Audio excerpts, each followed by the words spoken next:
Hello guys, it's me again, Dainalyn Ang. Meron akong pamangkin guys na nagtatanong sa akin kung paano daw makikita ang password sa Facebook. Ngayon, gawan ko na lang guys ng video para at least may pang-content na din ako.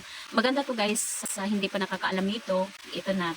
Panoorin nyo na lang ang video na to hanggang sa huli. Sa hindi pa nakakaalam kung paano makikita ang password sa Facebook. Okay, simulan na natin. Tara! Sa inyong phone guys, hanapin ang settings, click nyo yan. And then, hanapin ang Google, click nyo din yan. And then, all services.